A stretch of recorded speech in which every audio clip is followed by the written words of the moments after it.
Welcome to the DragonShip. I'm Thor, and the DragonShip is on Vikings to the Shield Wall. Today, we got a really exciting topic for you guys. We're going to chop it up, and let's start some controversy, and then we'll raid throughout the topic and enjoy our panel today.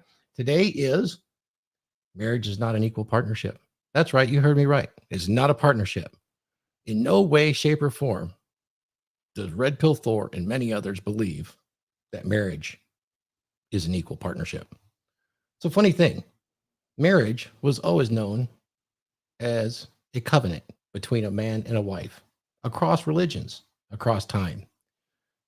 And it's important because men and women are better together than they are apart. However, there has become this change in popular culture to broadcast marriage as a partnership. And this really stems out of a couple of decades back when there was a real push in the 90s to, make, gay marriage a thing, which is fine, but they couldn't do it because too many people understand marriage between a man and a woman. And of course, that's not pop culture. It's not politically correct. So in order to get around that, once again, as I've talked out before, they change the language and say it's a partnership. And hence now we have a domestic partnership. And we're going to talk about why marriage is absolutely not a equal partnership. Never has been, never can be. And we're going to chop it up, and I'm sure it's going to piss some people off, but I don't really care because the beauty of having a husband and a wife together, creating their empire, it is so amazing. It's so different than a equal partnership. And that's the beauty therein. So let me bring up the panel members. And remember, guys, on the DragonShip, we try to stay positive. Rising tide lifts all boats, and we are that rising tide. And I'm going to bring in my number one Drakkar right now is Glenn Lawrence. He has come up, and he is in the actual studio of Red Pill Thor, where, if you notice, we're in the exact same studio. How you doing, Glenn? Unmute Go ahead myself. and unmute yourself. I'm doing good. You know what? I'm over here drinking out of a chalice of a dragon eye. Living the Viking life over here at Thor's Castle. You guys got some video we showed of me throwing some axes and some knives yesterday. It's pretty fucking epic. So you did some Viking stuff, huh? Did some Viking shit. I became a Viking. I got I got the cross going on. I got the Thor hammer going on right here. I got this Viking. Man, I'm turning into a Viking every minute that I'm here. You had to earn it though. Oh yeah. Yeah, it just doesn't come free. No, you got to earn that shit. And just like, and we're gonna get in this conversation, and you know what? As we're gonna be bringing it to you guys, I'm with my background in theology and Christianity and going to Bible college. I'm gonna really upset a whole lot of women with some verses today they're not gonna want to hear. So, without further ado, let's bring everybody else on though before we get to that. Oh, absolutely. I want to bring them up one at a time. The next car in line is one of our solid axe wielders. They're in Texas, and we're going to bring him up. And that's Mr. Phil Foster, Viking Supreme, man, out there in Texas, just slaying it. How you doing, Phil? What's up, brothers? Doing it, man. Looking forward to today's topic. It's going to be a good one. There's going to be some butthurt feelings out there. We can patch them up, though. We'll give them some insights and get them to understand a little bit. Butthurt. Haven't heard that in a while. Hey, give them a little bit of analese, and they'll be good. Dude. You know how it is, guys. Hoes be mad, bros be mad. It just they gotta get them through it, get them over it. People will be all right. Yeah, that sounds good, man. And we love that voice of yours, man. We'll just bring you up and we'll talk about it. And, let's bring up our next man in line, and that's going to be, we haven't seen you in a while. Let's bring up Wraith Detour, man. This guy, I mean, come on, man. This is one of our greatest Viking warriors right there. How you doing, Wraith? Unmute yourself and say hi. Hi, guys. I'm doing well. Like I said, I've been vacant for about a month and doing some rest and recuperation from a little health issue, but I'm here. Let's talk. Absolutely. And Wraith's been, hey, you got a lot of years under your belt. You got decades under your belt being married. So I think you understand this topic very, very well.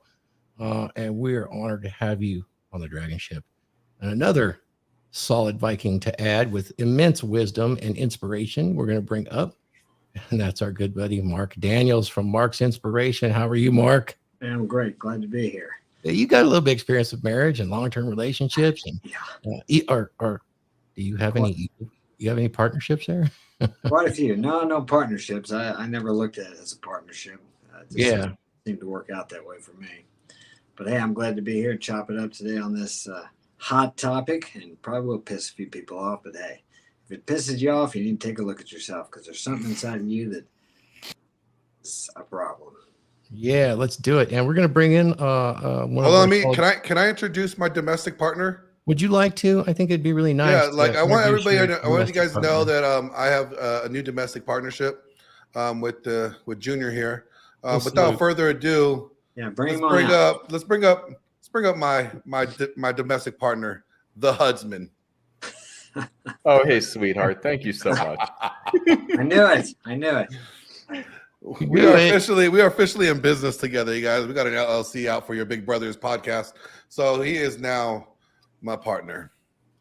I know, man. He was a little bit jealous yesterday when we were throwing those axes. I know I he told me I was cheating on him with you yesterday. Shit. You guys were emotionally bonding. Yeah, I saw you. No. What's up, Huds? Not too much, man. It's my favorite part of the week. I can't wait to get into this discussion. Cool. Let me kick it off a little bit and talk about this thing, partner. I mean, guys, I know Mark's been around or Ray's been around. I don't know how often in your early life that marriage was referred to as a partnership or even a partner. I remember growing up, and it was just starting to lose fashion. But if you go back and you look at any of the media from several decades ago, actually, when you use the term partner, it was kind of a term of endearment for men to greet each other. Don't you remember? Wraith, howdy, partner. Yep. Right. So we would do things like that. Howdy, partner. How you doing? You know, it was just it wasn't something that was referred to very commonly for relationships. Do you recall that term, right? Yeah, I do. And I actually recall it in marriages, probably back, it started in the 80s, maybe 80s to early 90s. I don't have a real issue with partner and calling, a woman in my life a partner. Okay. But the problem is way too many people think that partnerships are 50-50. And that, it's equity. That's not necessarily true. I mean, if you look through different types of partnerships, even in business, people own a certain percentage of the business, and it's not always 50-50. So well, I'm glad you brought that up, because, that was one of the main differences I wanted to make about partnership versus marriage. So Wraith, in partnerships, I just do a simple Google search and I start to drill down in partnerships, right? Mhm. Partnerships in definition, if you just start to go back a few decades, like you said, in the 80s, did not refer to an interpersonal relationship. It referred to business relationships, strictly business relationships. And then you started to see them adding definitions where it would be, a significant other and things like that was introduced into the language. And then you looked at a partnership success. And here is my take on a partnership, is why I won't call my wife my partner or my marriage a partnership. Unfortunately, many of the advantages of partnerships can also be disadvantages, and the statistics show that 70% of business partnerships ultimately fail. So I take that and I look up marriage failure rate. It is almost 50% of all marriages in the United States will end in divorce. Now, that's plus or minus 4%, but that's a significant difference between a partnership and a marriage. That right there says it is not a partnership. Just that one, data point. So what do you guys think about that? Well, I think in any relationship, even if it's a business relationship, someone has to lead. Yes. And, when you have two people that are trying to make a decision and neither one of them is willing to take responsibility for the decision, or they both want to take responsibility for the decision and can't agree on something, that's automatically going to be failure. Mm-hmm. What do you guys think about that? I started hearing the term probably back in the 80s when the gay relationships became more public, so to speak. I would hear them refer to their significant other as their partner. That's where I first started hearing it. And then, of course, you hear it now. But I don't think it's a partnership, because I've had more than one marriage. And there's been times where they've actually asked me what to do and actually straight out said, "Tell me what to do." Now, in a partnership, it's not so much like that. But in a marriage relationship where it's not a partnership, there's always, as Ray said, there's always one person leading and one person looking to that leader for some kind of direction. So for me, and there were times when I wouldn't tell her what to do because I wanted her to make her own mistakes. And looking back in retrospect, because I didn't want to feel like I was controlling, looking back in retrospect, I should have complied in that respect and told her what to do. Because a lot of times women, I believe they don't want to be, as we know, sometimes accountable. They don't want to take responsibility. And you as the leader need to take that responsibility and not, especially when they straight out ask you, tell me what to do. But it's easy to get caught up in the social narrative of, even back then, the last time I was married, of well, she's got her own life. You got to let her make her own mistakes and do her own thing. And that's all good and fine. But what happens is whatever mistakes I make filters down on the family, the wife, and the kids. And whatever mistakes she makes, if I'm not guiding her correctly, causes problems or filters down to the whole family. So when you're in a situation like that, if you want to call it a partnership, but when you're in a family situation like that, somebody has to lead and somebody has to sometimes make the ultimate decisions. More times than not, I believe.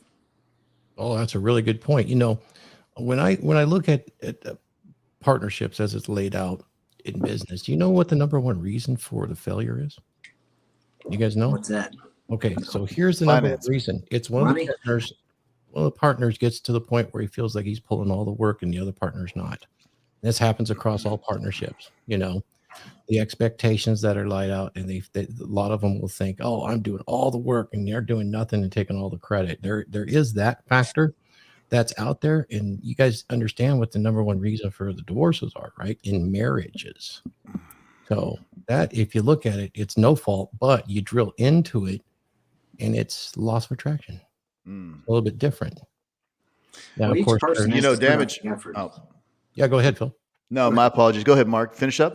I was just making a statement. Each person has to be willing to put out the effort. Otherwise, a partnership can't work, nor can a marriage work. When one person decides they're not willing to put out the effort, then that's what happens. Go ahead, Phil. Yeah, just to add to him drilling down on that a little bit, you know, that loss of attraction, right?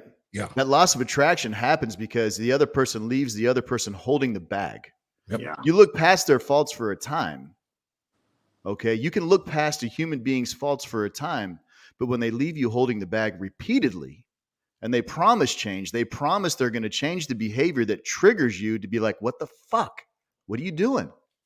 Yeah. You know, as a man, you can lead a woman through a relationship, but if she's a damaged woman, you're in for a long road to hoe, bro.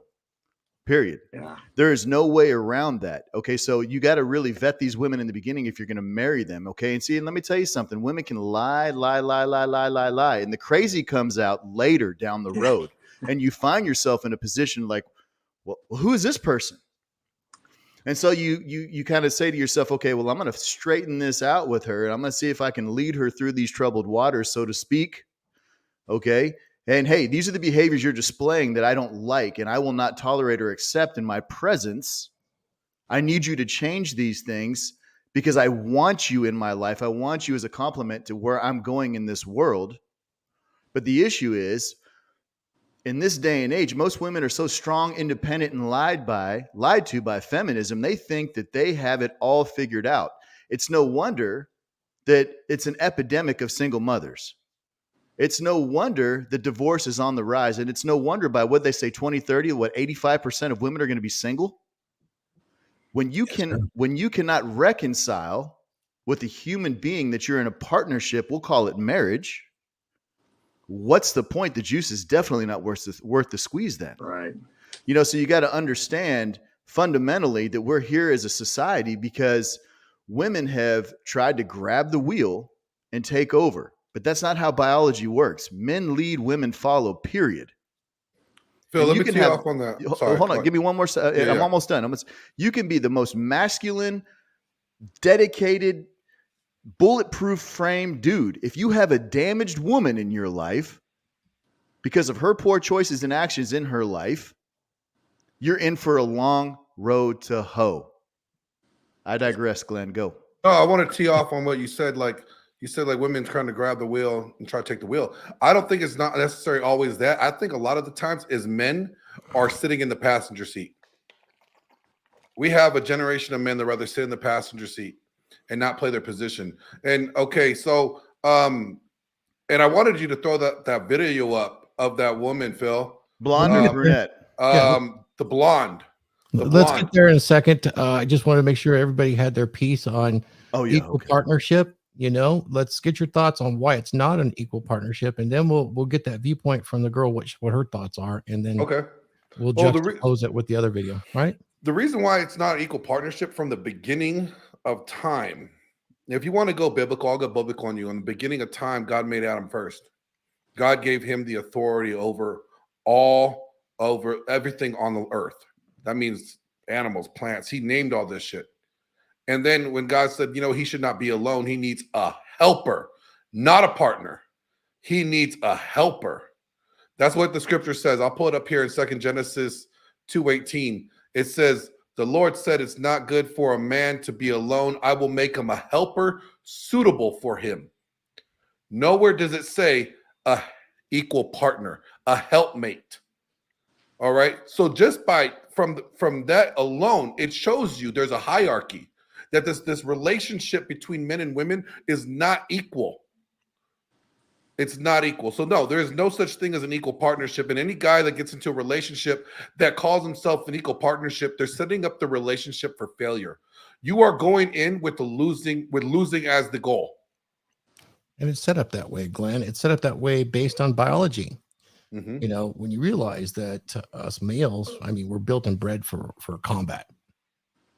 That's a role that we don't expect women to take, yet it's being pushed in every media outlet today, that a 120-pound woman can take down a 200-pound man, a bear. Yeah. You know, and young people are starting to believe it. They are, and it's actually extremely dangerous to think in those terms, because it puts you in a place where you're open to physical harm for sure, and mental harm, because you start thinking it's an equal partnership. I mean, look at the argument between it wasn't even an argument, but Andrew Tate and what was it, XKQZ or whatever. Do you guys recall that video? We showed some of it here, and the young man was thinking, you know, that his duty to protect, if she was better at protecting, it was her duty, which is not correct. That's his view. That was an equal partnership. And wasn't that Destiny? Was it Destiny? Or it was Destiny XPX? When he said like, if a burglar came in your house and you and your wife were upstairs, your girl were upstairs, are you going to go down and protect her? And he's like, no, we're both going to stay up here and hide. Well, he said that too. So that's why it is. But the other guy kept arguing that, well, what if she's a better shot? It would be her taking an AR-15 down there. You know, it's like, yeah, this is a specious argument, really, because based on biology, it's a very different thing. And because of that, our roles inside of our marriage is very different. A wife is very different than a partner. Now, she can become a business partner and work for you and with you. There are very much similarities when you're vetting a wife or a potential wife. It's very much like a very extended job interview. You have to get past the chemistry to know what the base level firmware she's operating with, right? Mm-hmm. Because that's key to your eventual success, because there will be a loss of attraction, and we will do some episodes on how to maintain that later on, but it's very much not the same. She has a skill set in nurturing and is very perceptive with her subcommunication to emotions, which children need, that we don't necessarily have expertise in. So that's pretty interesting. And so this whole marriage is not an equal partnership is rooted in that biology. Would you guys all agree? Yeah. Anything else to add to that before we move to our next segment? I got one point to make. How could, and Phil might, I'll address this to Phil.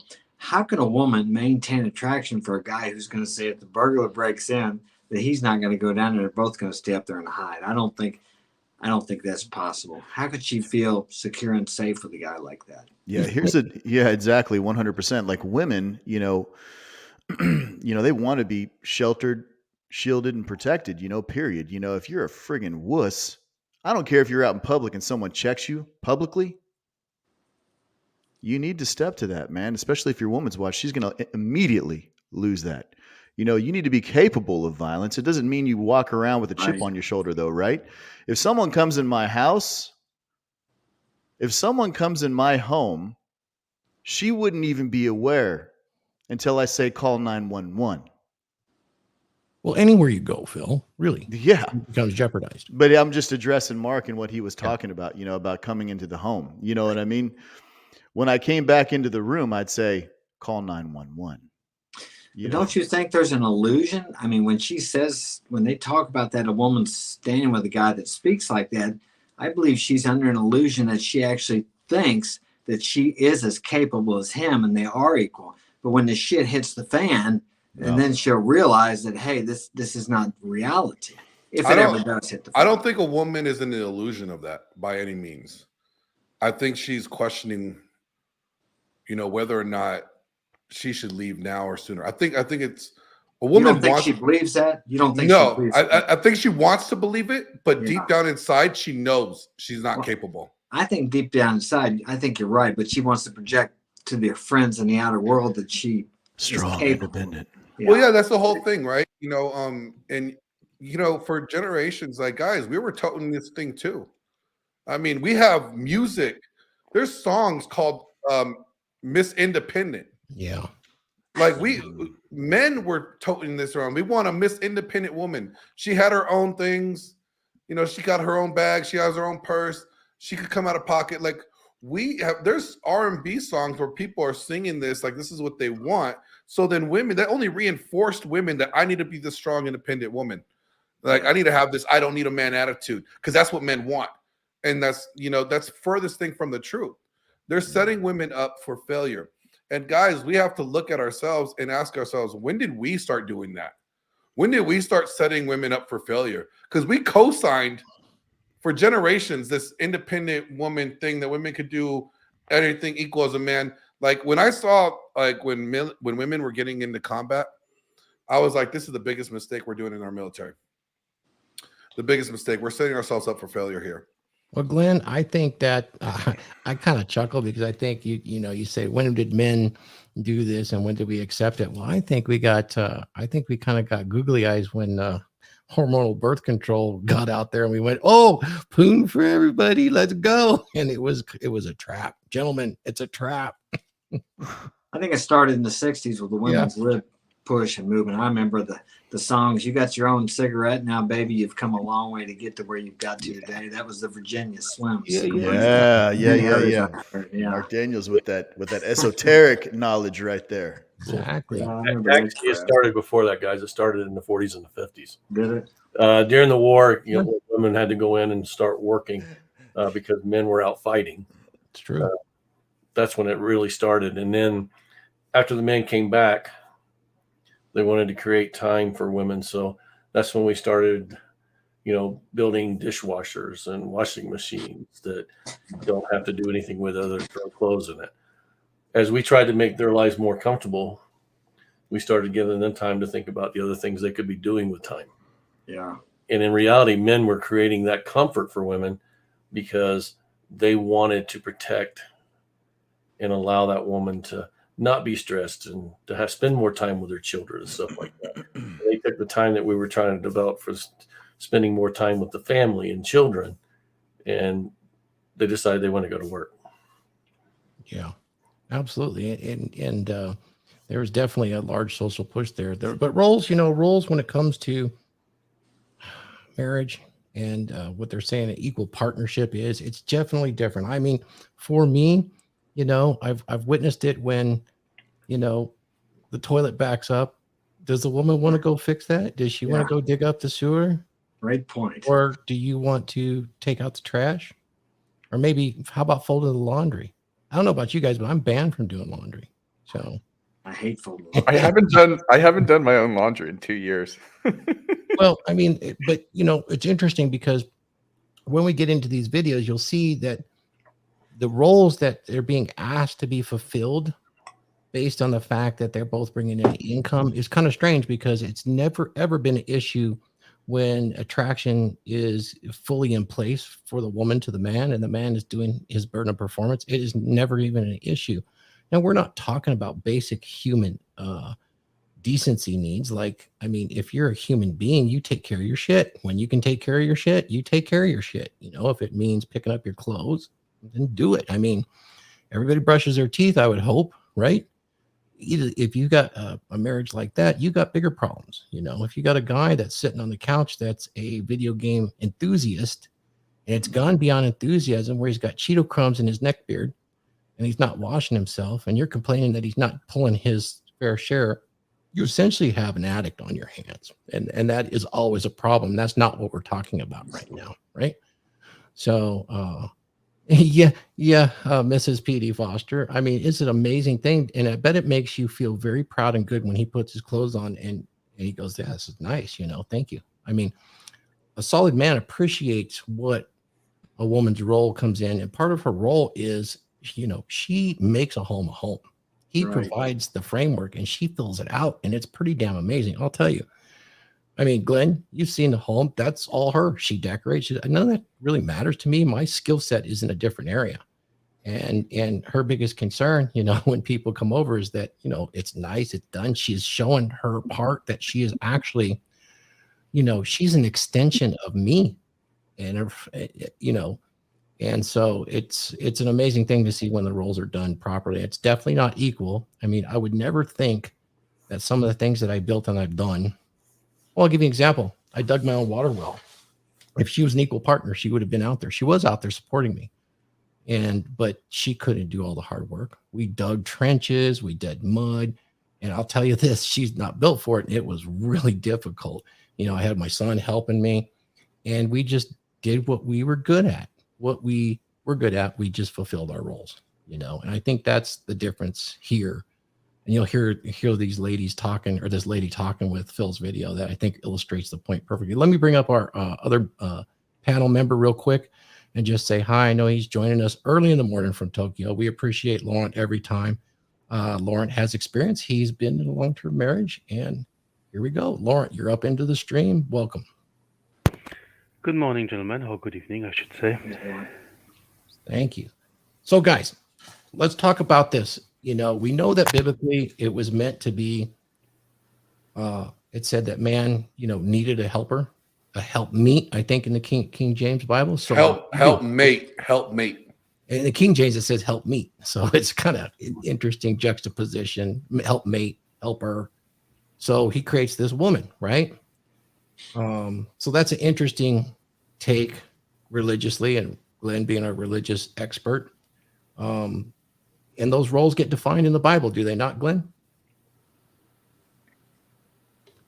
The difference between men and women. Yeah. So, yes, they do. And you know, I'm going to turn to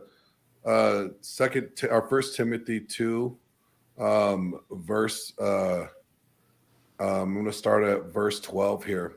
yeah, you had something to share on that. We can share that screen and talk a little bit about that, and then we're going to segue right into the videos, and that'll open up a lot of conversation, right? Yep. And this is important, you guys, like, because I remember I already explained to you that God said he's going to make man a suitable helper, right? And so let me see if I could blow this screen up. Hold on. I'm not used to Mac. So anyways, I'm just going to leave it like that. All right. It says right here, I do not permit women to teach or have authority over a man, but to be in silence. For Adam was formed first, then Eve. Adam was not deceived, but the woman being deceived fell into transgression. Nevertheless, she will be saved in childbearing if they continue in faith, love, holiness, and self-control. Important thing here is women's role is not to have any authority over men. Yeah. So you can't be an equal partner In a marriage. In a marriage, because that means that woman has some veto authority over a man. She has some authority equal to a man, and then you have no control. When you have two people having 50%, authority, you get nothing done. You have to have somebody that has a higher authority percentage than someone else. It's a hierarchy. Right. You know, I like this. Yeah, I like what Jose said. You know, and it's interesting that it says, and I do not permit women to teach or have authority. Another variation of this, if I go back real quick, it says right here, to exercise authority over men. I find that interesting as well. She's not supposed to exercise authority over a man, but to be quiet, nor to have dominion over a man, but to be in quietness. We have empowered women, and women in this whole feminist mindset believe that they're equal to men. And here's the thing: women are not equal to men, but they're just as important. Yeah. And I think that's important for people to understand when we say, you know, women are, you know, we need egalitarian because egalitarianism makes them equal. No, you don't have to be equal in authority or power to be as equal in value. There's a difference there. A woman is equal in value as a man because guess what? We need, as men, we need a help me, our suitable helper. You know, but too often people think that they have to have the same authority. In Ephesians, it says right here, wives, submit to your husbands as you submit to the Lord. For the husband is the head of the wife, as Christ is the head of the church, his body, which he is a savior. Now, as the church submits to Christ, so also wives should submit to their husbands in everything. That right there shows you again, there's no equal partnership, ladies. If you want a healthy relationship, you want a good marriage, you want a long-lasting Thor-like marriage, you have to realize there's a hierarchy. And when the roles get reversed, if you guys know this, when women start making more than men in the income, and they start being the breadwinner, they're doomed for divorce. The When women get statistics that do raise, show that, yeah. when women get a raise, that's when the divorce tends to happen. It starts to set itself up, that's for sure. You know, And what's interesting about this, where we're going to get pushback, Glenn, Uh-huh. from the ladies is, oh my God, that's like slavery. And it's incredible. You know, you guys would force us. There is no force here. No, and this is voluntary servitude. You know the difference between obedience and submission? Obedience is following to slavery, right? You have to do this because it's the law, right? I have to drive the speed limit because if I don't, the consequences is I get a ticket and I got to pay a fine because that's the law. You know what submission is? Submission is the willingness and desire to obey. Mm-hmm. So submission is not slavery. When a woman submits to her husband, she's doing it because it's a desire for her. And do you have on hand any of those verses? I don't know if we checked it, but when she does this, there is essentially she gets rewarded. There are rewards for her fulfilling a role in marriage. Yeah, let me pull them up. While he's jerking that, let me just tee off of what he's doing while you're pulling those up, Glenn. Let me just say one thing. So it's interesting, you know, when you really start paying attention, and men and women, you know, now we got women in the workforce, you know, they're being fulfilled, they're making money through a job. Okay, so they're actually building that relationship with that job, with that boss, with their coworkers, and they're losing touch or losing themselves in their marriage. Feminism is completely lied. And I believe it's a government thing sometimes, because I'm going to tell you why. Not to go too tinfoil hat on you guys, but think about this for a second. 2-income households produce what? More tax revenue. It's all about the money. Women have been lied to be you go girl, femme empowerment, all of these things in the workforce. 100% when a woman starts making more than a man, that bitterness will set in. She will start to resent him because the dynamic of the relationship has been shifted. Absolutely, a man will look at his woman and say, gosh, she's a top earner. Okay, so you have this whole generation of dudes now that are with these girls that are making millions on OnlyFans, right? They're banging it out. They're landing big dollars, and they're sitting back driving the Lambos. And I just can't even get with that either. The moral of the story is, when a guy finds himself in that position, I believe that he has basically cucked himself. He has basically submitted to her. okay? Because the role has been reversed. It's important for men to understand that it is your duty. It is your duty. It is your burden of performance, 100%, to provide for your tribe. If she's making more money than you better figure that out, man. Number one. Number two, you might not have the right woman if you're trying to build a family with her. Because the simple fact is if she's at work and you're at work, who's raising your children? Who's instilling those ideals of your tribe, of your leadership into your children? I got a couple of buddies, and one of them in the chat, the Family Alpha, that's one of his big things, they're 100% kid oriented. Their kids are going to be I'm telling you, they've raised these kids with friggin' capes. These kids are going to be flying pretty soon. It's an amazing thing to watch when a family focuses on raising their children in a correct manner versus an incorrect manner. And I think that when women go to the workforce and they have this relationship with their job and they are making more money than their men, that dynamic gets reversed. It gets bastardized. Because the simple fact is 2-income households provide more tax revenue for the government. It's a big friggin' lie. Chase the money. Yeah, let me hop back on here and share some of this stuff. Okay, with you guys. I'm not going to kick you out. I'm not going to kick you out this time, Thor. That's all right. Look what before you do. Yeah, I would like to explore this with you, Phil, because you're close to her. Because I think this is really important too. After Glenn talks about this. Yep. But she points out something that's really interesting, and I want to talk about that too, because cube farms are detrimental to women. Yes. All right. So in Titus 2:3 verses 5 says, older women likewise are to be reverent in behavior, not slander or slaves to much wine. They are to teach what is good. And so to train young women to love their husbands and children, to be self-controlled, pure, working at home, kind, and submissive to their own husbands, that the word of God may be revealed. All right. That right there, older ladies, this is where we're messing up. We have a generation of older women are telling young women to be independent. You don't need a man. You're equal to a man, blah, blah, blah. And they're setting up these young ladies up for failure. They're not teaching them to love their husbands. They're not teaching them to be self-controlled. Who is that lady that wrote that book that was date all of them, date the bad boys, date the nerds, date. That was an interview, and that was done.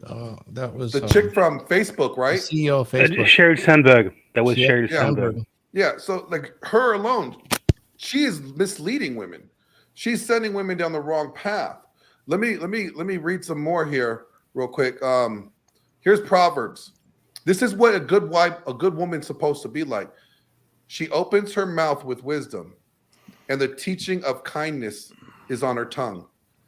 She looks well in the ways of her household and does not eat the bread of idleness. Her children rise up and call her blessed. Her husband also, and he praises her. Many women have done excellently, but you surpass them all. Charm is deceitful, beauty is vain, but a woman who fears the Lord is to be praised. Give her of the fruit of her hands, and let her works praise her in the gates.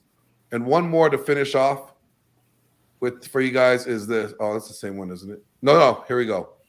The woman who fears the Lord, an excellent wife who could find. She is far more precious than a jewel. The heart of her husband trusts in her. See that? A good woman has the trust of her husband in her heart and will have no lack of gain. She does him good, not harm, all the days of her life. She seeks the wool and flax and works with willing hands. A lot of women don't want to work with willing hands no more. They complain, right? She is like a ship of the merchants, and she brings her food from afar. She rises while it is yet night and provides food for her household and portions for her maidens. She considers a field and buys it. With the fruit of her hands, she plants a vineyard. She dresses herself with strength and makes her arms strong. She's perceived that her merchandise is profitable. Her lamp does not go out at night. She puts her hands to the distaff, and her hands hold a spindle. She opens her hands to the poor, and she reaches out her hands to the needy. She's not afraid of snow on her household, for her household are clothed in scarlet. Like, and it continues. Her husband is known in the gates when he sits among the elders of the land. She makes linen garments and sells them. She drives sashes to the merchants. Strength and dignity are her clothing. She laughs at the time to come. She opens her mouth with wisdom. Not a lot of women these days are opening their mouth with wisdom. They're just opening their mouth with bullshit. You know, she looks well to the way of her household and does not eat. I already read that verse, but you see, like, Yeah. There is a place for women, and there's a beauty in a woman that is submissive and that takes care, that knows her role, and she knows that it's not equal to her husband, but she understands her role and she sees the value in her role. And I don't think a lot of women these days respect the value of their role in a relationship. You know, I think they have a hard time understanding how valuable their relationship is. So, Glenn, it is, and it's actually, if you look at that, there's a little bit of, poetry in there. But it's what I take away from it, and what I can actually say, is there is a reward of fulfillment that it is almost indescribable for a woman that, as she ages in a good marriage, that she's very fulfilled by these roles. And I'll just use the example, if her husband's done his part, carried the burden of performance, she's rewarded with family. I mean, right now, I have 10 grandkids, and I got 2 on the way. That'll be 12. And to see her light up when those little kids are around, and to pass that on through daughters and sons, and it's quite nice to see that happiness. It's not a bad thing.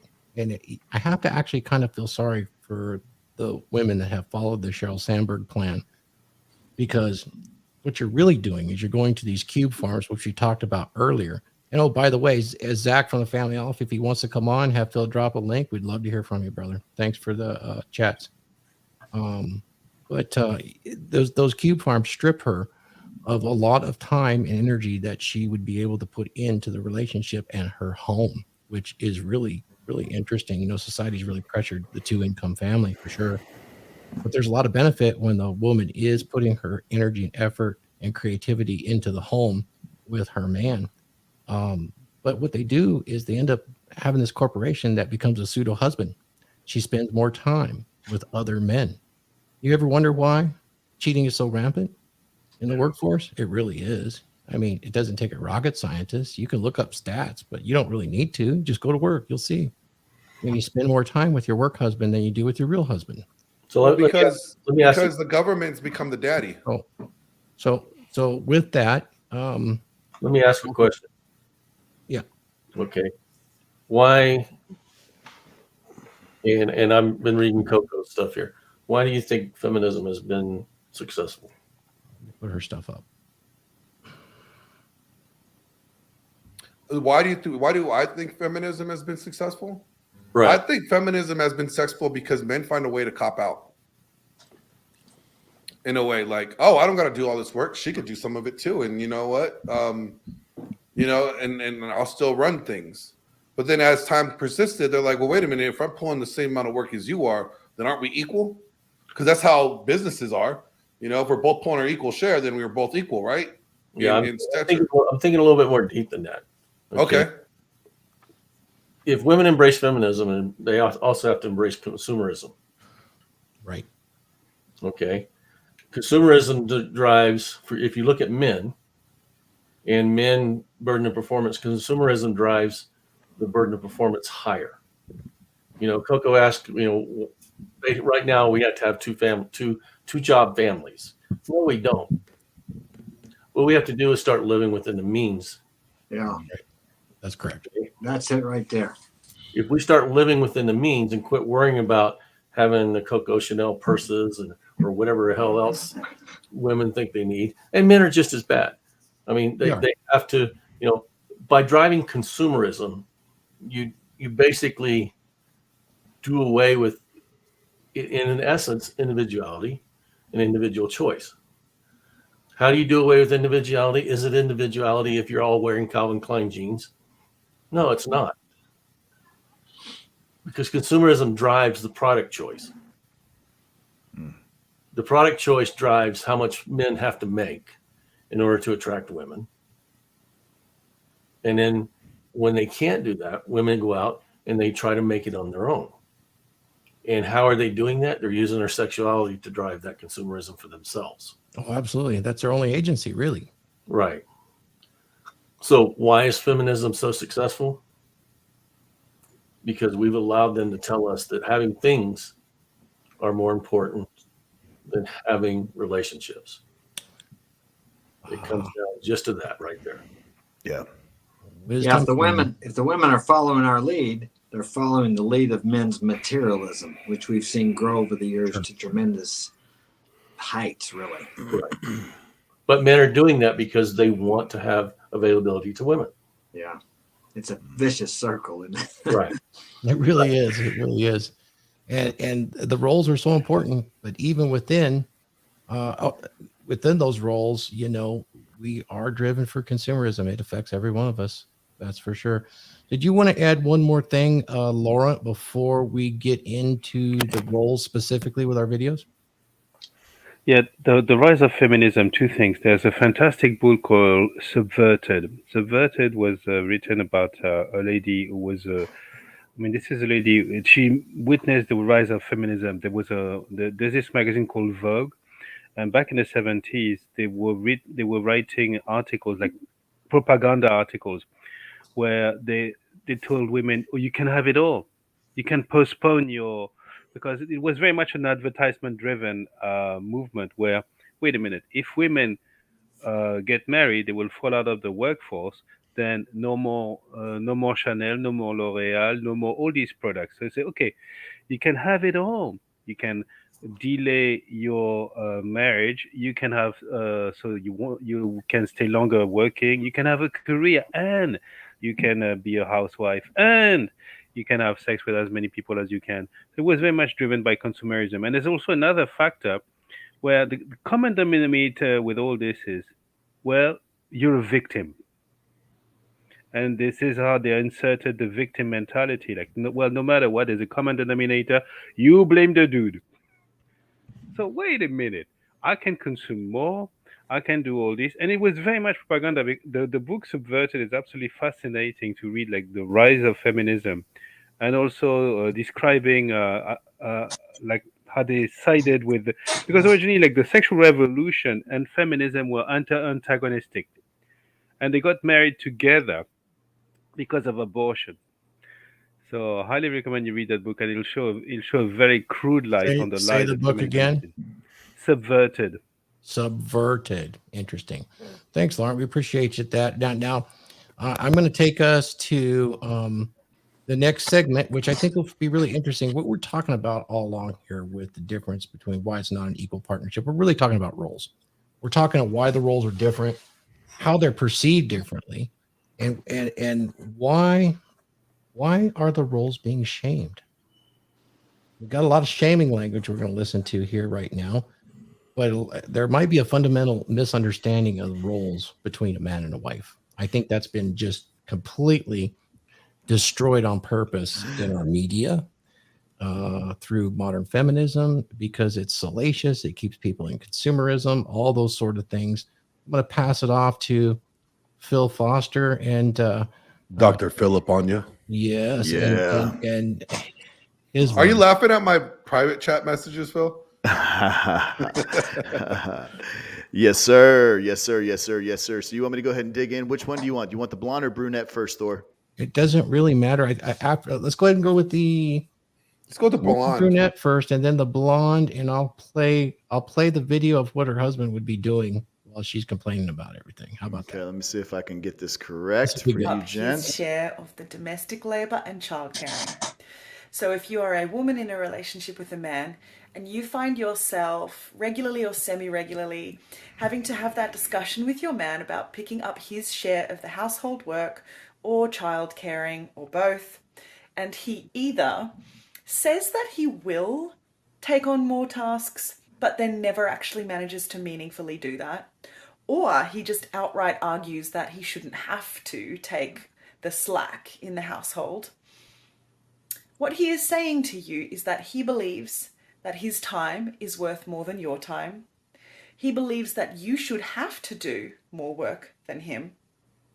He believes that his right to leisure and ease in his life is greater than your right, and he doesn't care about whether you get the leisure that you need or not. And I think with these things, I would encourage you to understand that he probably thinks that his worth as a person is greater than yours. And once you know these things, do you think you should stay in a relationship with that man? So hold it right there. Do you actually think that you can get all of that from the guy just missing a trash or two or a dish or two? He hates you that much, and he's held you in that in that lowest self. Well, let me just put it this way: there are low quality women out there, but I'd be surprised if she lasts long in any relationship, because obviously, whatever her experience is, there is no attraction at all. When those issues boil to that level, it is such minor bunch of bullshit that if it's actually boiling those things up to the top, there's no attraction at all. It's just bizarre to me, because those have never been an issue in my relationships forever. The house chores, those never come up. There's never an issue.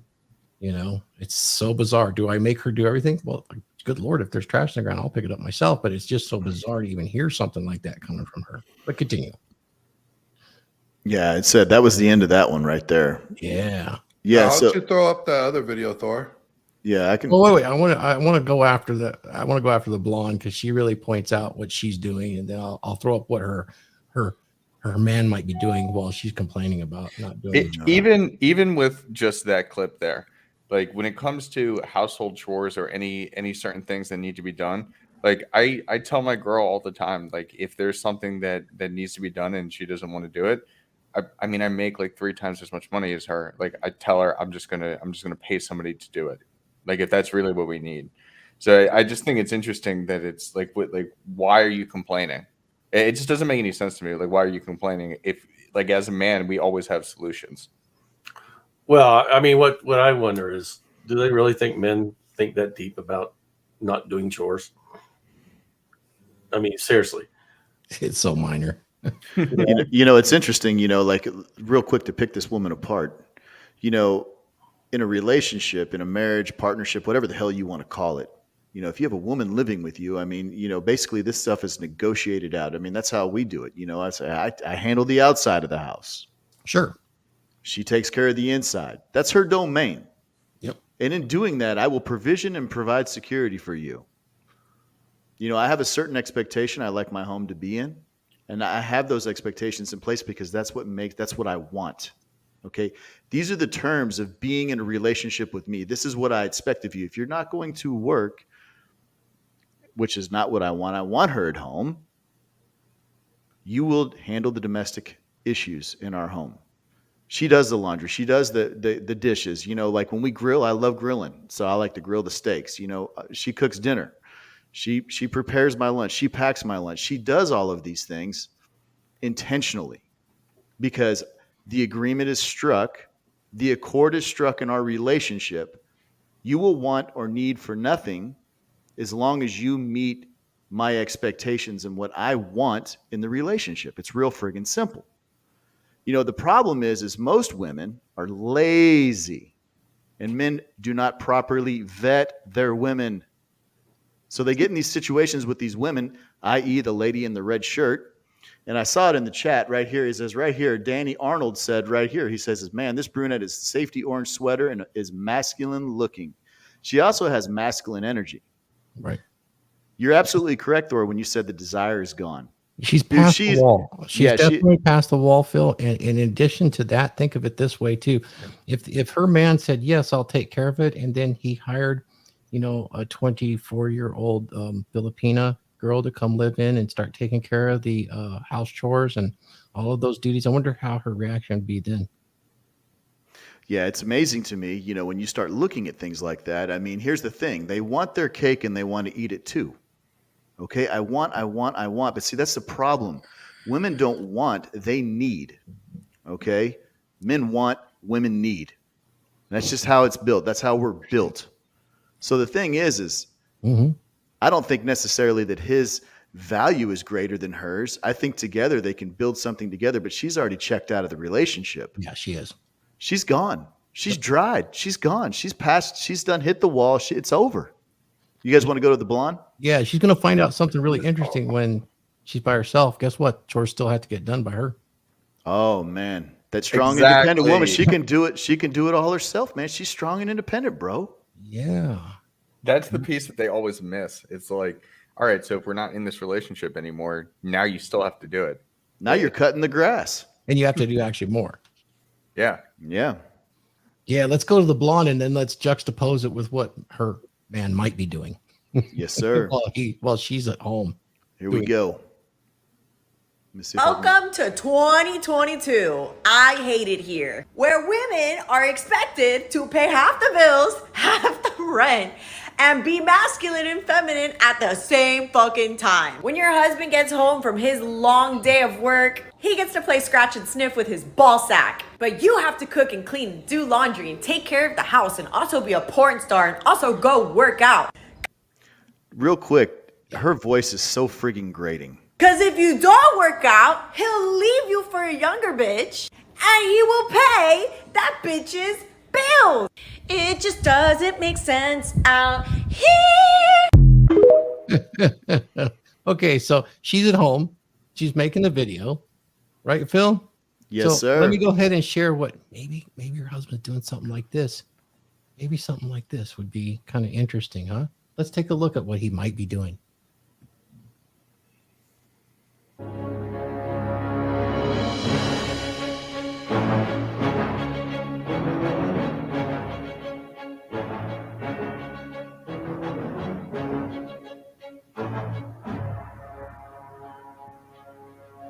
Well, this is easy as taking out the trash, isn't it? Yeah, Unless your that's, power grid's down. I got to go restore it so everybody has power so they can watch their internet. yeah, there's that male privilege right there. It's just Yeah, easy male life privilege. for men. Wearing a steel suit in 120-degree weather. Well, you can't tell because they're wearing helmets. Some of those could be women. Right.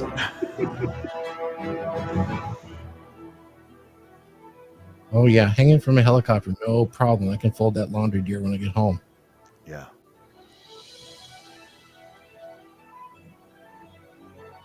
Think you could pack me a sandwich when I go to work? How dare you?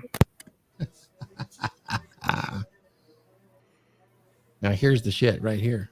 Get a little tired when you do this, you know. Maybe he's concentrating on watching that bleed meter, making sure it doesn't go over a certain level so it blows the whole tower up and everybody crashes to the ground. But, you know, got a little stress at home. It's only 2022. Yeah, there you go. So just a little interesting thought there, guys. A little thought experiment. Let me get us back out of there. It interests me. Yeah. It interests me when you see something like that on the screen and you got something like that. Imagine going to work and working in an environment like that. Look, I run construction businesses. It's insane. That's like 50x to my insanity. But the thing is imagine being a stay-at-home wife and complaining about doing your end of the agreement, the accord that you struck in the beginning of the relationship. It boggles the mind to see women fussing about being a woman in this day and age. Now, I think a dude like that that's handling business like that, you know, he shouldn't be doing the laundry. I don't think he should be cleaning the house. I don't think he should be doing anything except for providing, provisioning, security, and making sure his tribe's on the right direction in this world. It amazes me. It boggles the mind, Thor. It boggles my mind. Yeah, that's pretty interesting. You know, and that girl, the blonde that I shared earlier, she validated it. He's going to get a younger version of her if you don't do those things. So basically what she said in her little, dissertation there, that grading voice was, you know, everything that he was attracted to in the beginning, I don't have to do anymore. And see, I think men and women both have a burden of performance. Mm-hmm. I think when it comes to men, they definitely have a burden of performance to provide and provision and offer security and keep her, you know, well sexed and handling your business. You know, but it's interesting when women get comfortable, they get lazy. And it goes back to vetting. If you get a lazy woman in your life, you're in for a long road to hoe. I don't care how much frame you have, how masculine you are. I don't care about any of that.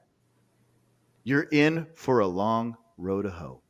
So Because you're going to end up with a woman like that. yeah, Phil. So let's have this conversation. You know, has modern women forgotten the power they truly have? I mean, here we just saw. You know, Joanna says that these are great examples, but she doesn't think they're regular guys. I'll tell you right now, those are regular guys. Yeah, they're flying helicopters. They're handling 500,000 volts. They're in one of the highest risk industries there is. But guess what? They all started out as regular guys. All of them did. Totally. And, you know, the power of this is when these women will help their men provide, nurture, and be that help mate we talked about. This guy will go out there and he'll work and he'll get rates of hundreds of dollars an hour. And guess what? He'll hand it all over to her gladly.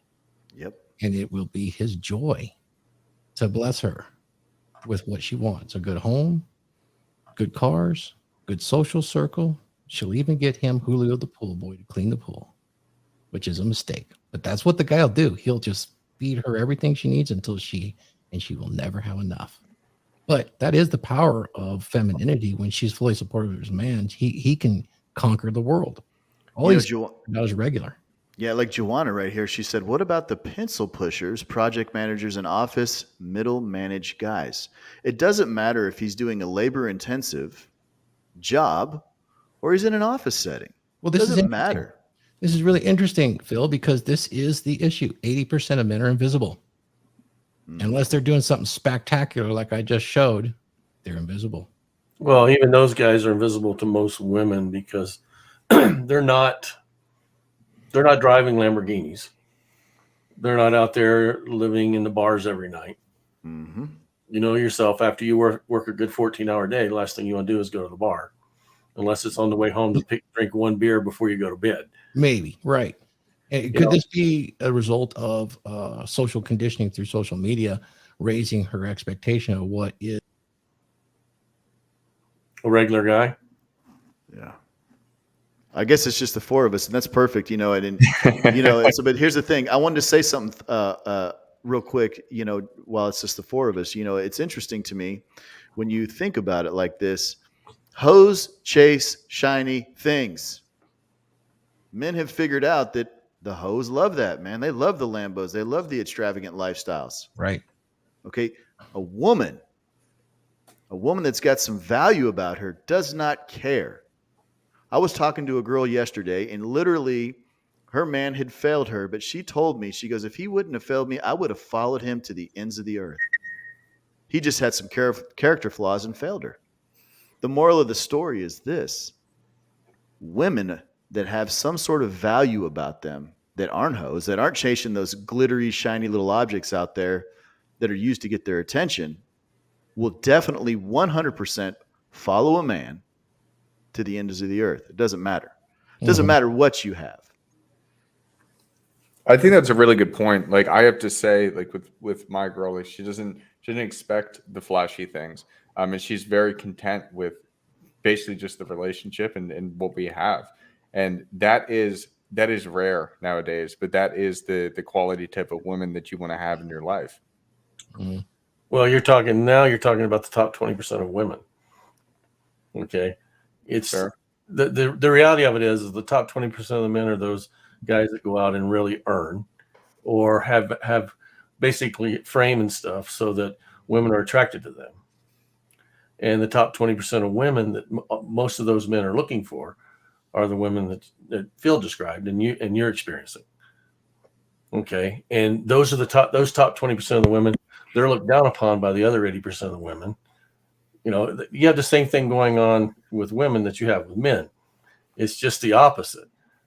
Men find value in women that are submissive or that want to have a type relationship that, supports them and gives them the opportunity to support women in what they need and what they want, if it reinforces a support for the man.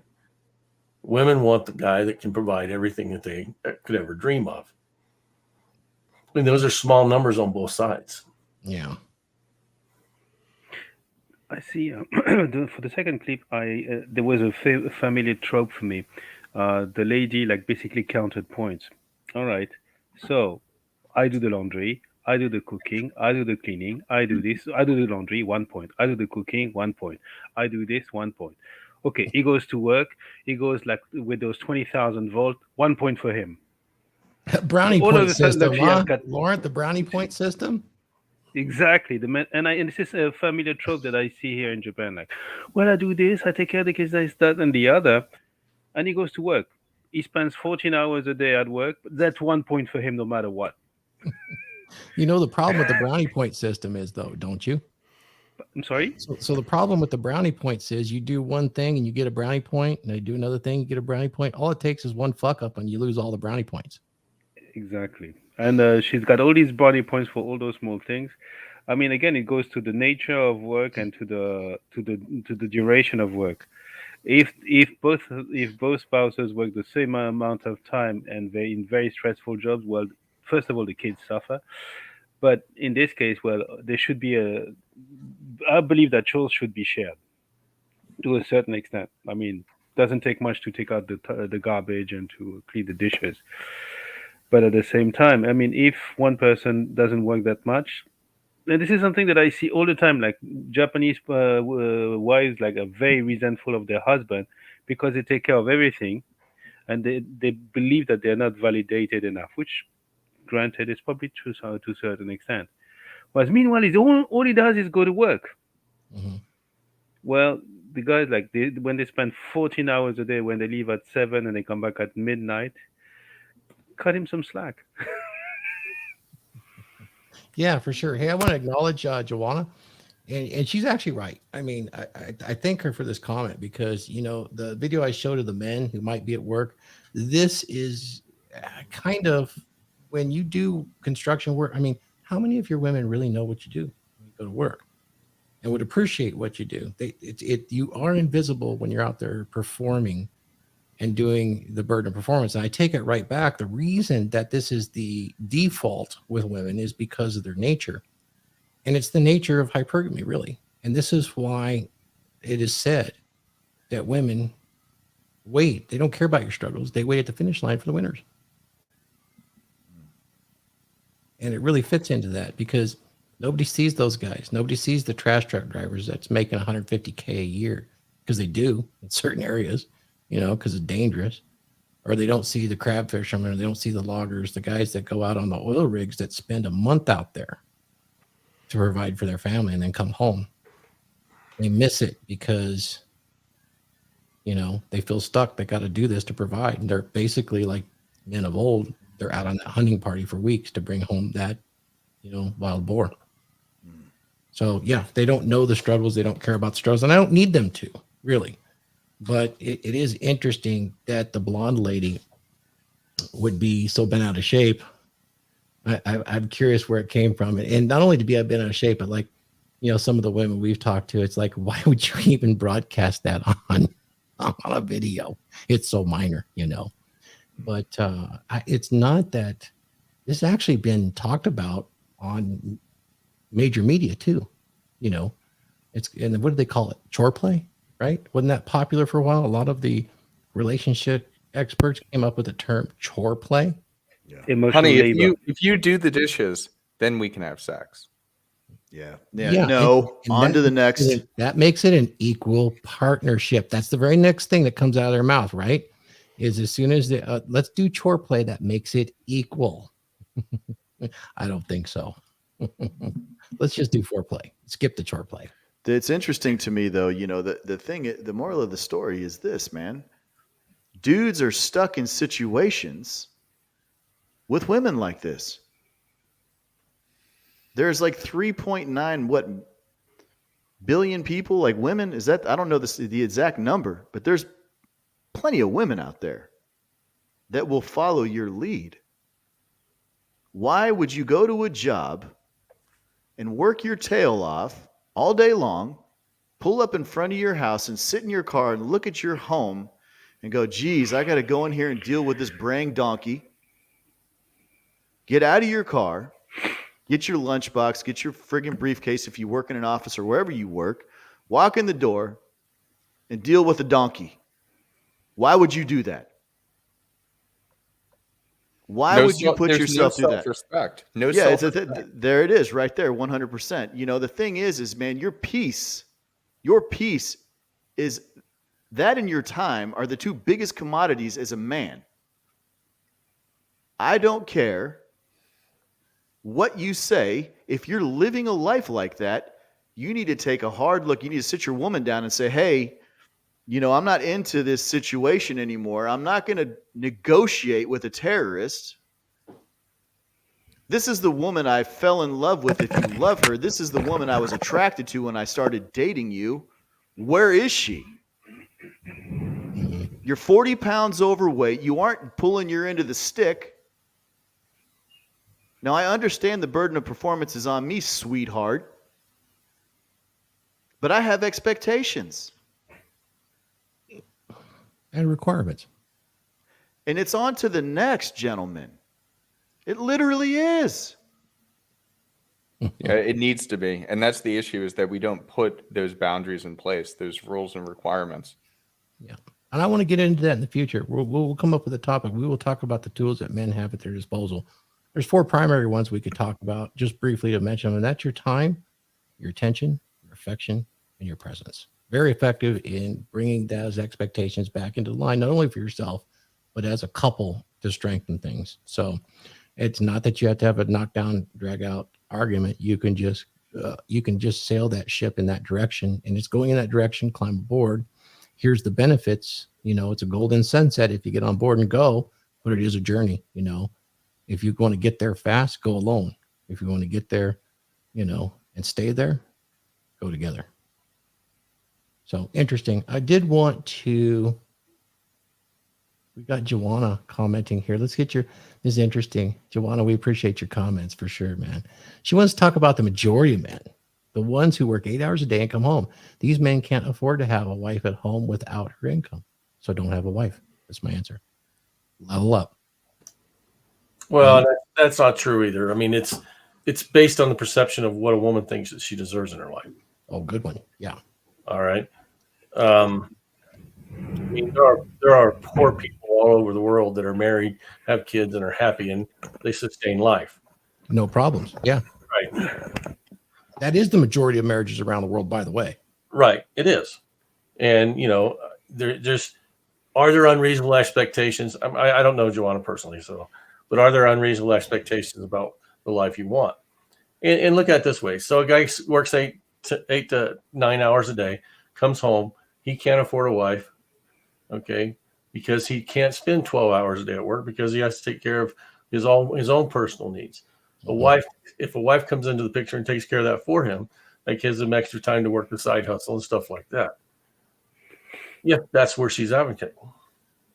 Okay. And are we advocating for struggle, love now? No, but we are advocating for struggle because life is a struggle. No one starts out making $120,000 a year. Most people don't get around to making $120,000 a year until they're in their mid to late 40s. Yeah. And, you know, most likely your highest earning year is going to be 55. Yeah.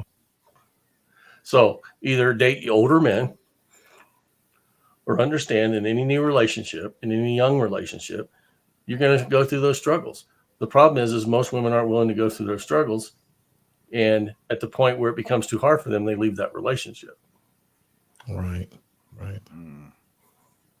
So, you know, but like I said, the average income in this country right now is about $45,000 to $55,000. It's about a 10,000 gap. Yeah. From the lowest average to the high average. That's true. All right. So they're over 2/3 of the population are surviving on that. And those people are married. A majority of those people are married. Mm-hmm. If you want the Benz or the Porsche, then you're going to have to look at a different category of men. But if you're going to look at that different category of men, you better have the ability to attract and maintain and understand that with that category of men comes challenges. Yeah. If you don't do that, watch Fresh and Fit.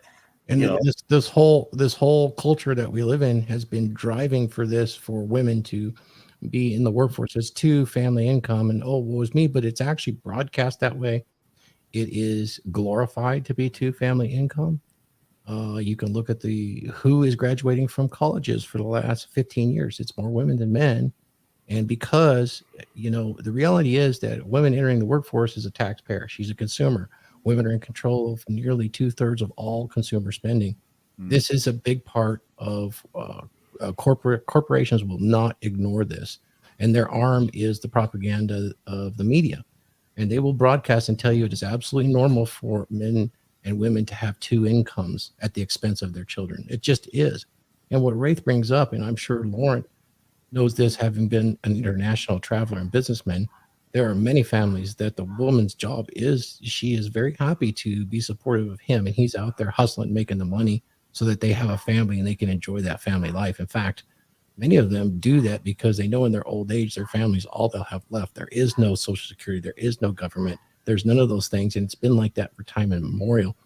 And where is the true satisfaction in life, if not when you're old, that you have your family helping you and you're helping them? Yeah. I wanted to say one thing before he jumps on, because I don't want to lose it. What Wraith was talking about. Yeah. Okay. You're absolutely right, Wraith. You need to be ready to step up to that level. That is the problem, though. 95% of women bring nothing to the table to land or close a man like that. They're overweight. They're in debt. They have nothing to offer. And so there's like this twist. There's like a twist. And, so you got 20% of the guys that are top tier that are making 200 plus K a year, 400 plus K a year, $1 million a year. Okay. And you have women that are bringing nothing to the table, demanding that kind of thing. So that's why a lot of the guys that are making 55K or less a year are getting passed by. But the thing is those women aren't staying in their lane.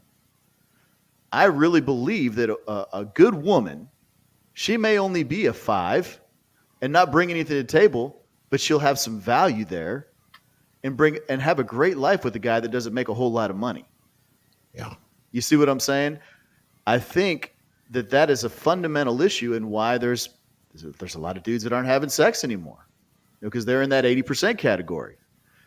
I think that women being closed-minded to men that aren't making a big pile of cheddar, they're the ones selling themselves short in the end, and that kind of validates what Rolo says about 2030. Yeah. Totally agreed. Look at your woman's comment there. A lot of women out there that want instant gratification. I will say there are men too. This whole generation is trained that way. That's why we're having a problem with young men from 18 to 30 being sexless, and the problems that are associated with that. Definitely an issue. We're going to get Glenn in here again. He's going to come in here. I'm going to make an adjustment on the studio, so I'm going to turn it over to you guys while I mute. Okay. So keep this conversation rolling, guys. Laurent, you had your hand up. Go ahead.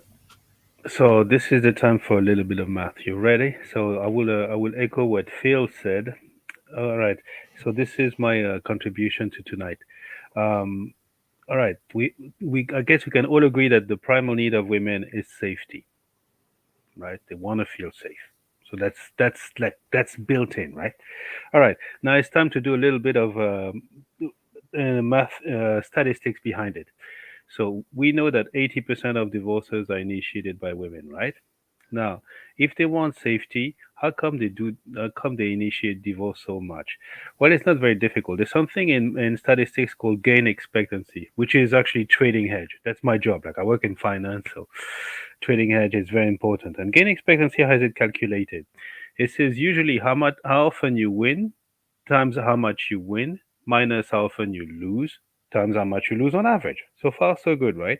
So let's calculate the gain expectancy of marriage. And this is where it gets really interesting.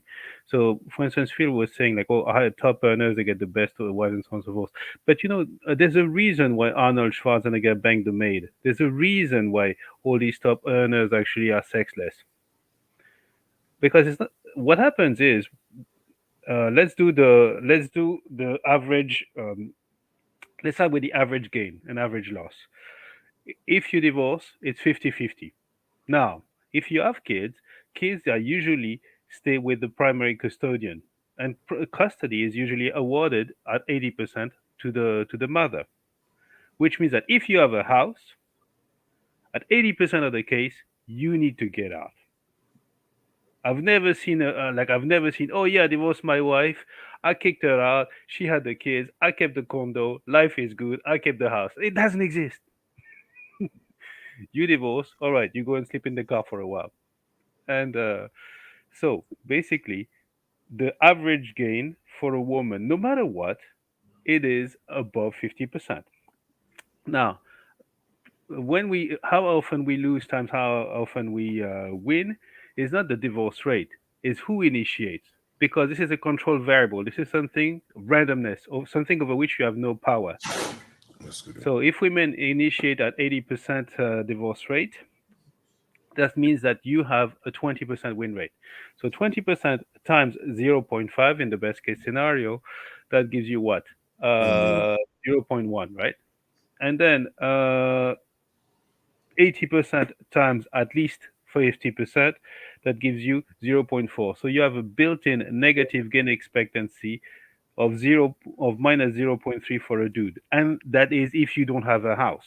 If you have a house and if you have other things, that gets worse. So this carries a very interesting statistical property called, when you have a structural negative gain expectancy given all the possible outcomes, this carries a very interesting statistical property called certainty of ruin. You get married, you go broke. That's the statistical demonstration of modern marriage, the way it is. And it's not good or bad or whatnot. It's just a statistical fact. So it is what it is. I remember when you first broke it down to me before, and it is brilliant. It's a brilliant way to look at marriage nowadays. So is it a 50-50 partnership when structurally you have more to lose than to gain? By definition, it's not an equal partnership. Mm-hmm. It cannot be. All right, we've answered the question for tonight.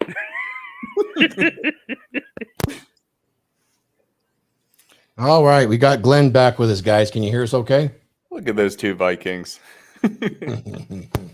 Yeah, we can hear you good. What is Greta doing? Like those two together, this is a threat to there's so much hotness there. There's a threat to global warming. Telling you. How dare you? Telling you. But I haven't been able to listen in because I had some technical difficulties on the other computer, you guys. But what I do want to point out is that if you go back, I said earlier, and it's in Titus, that the old women are supposed to teach young women to love their husbands, to do work from the home.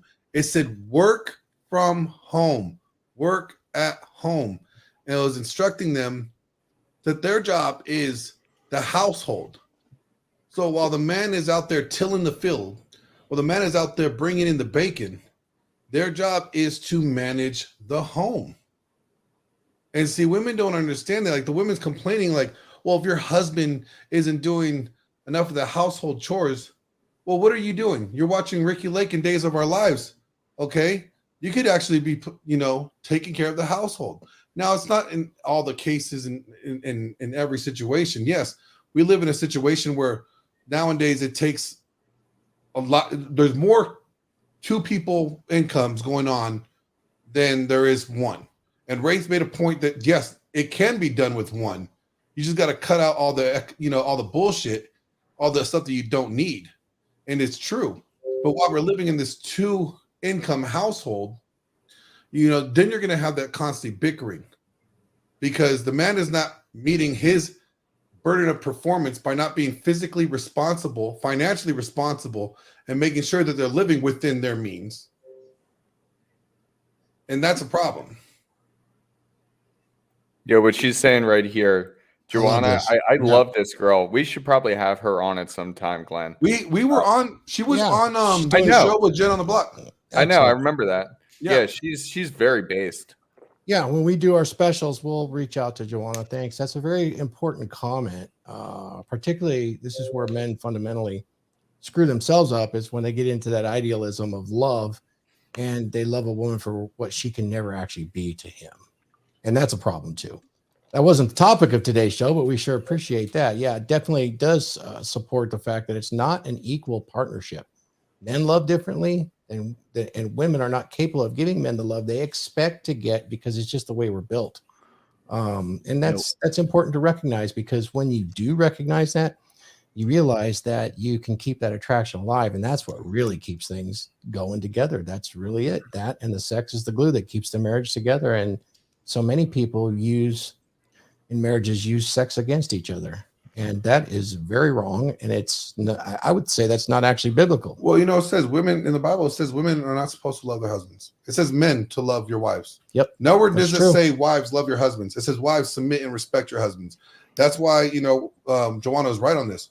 Only respect. Women are supposed to respect their husbands. Husbands are supposed to love their wives. Not the other way around. I want to tee on.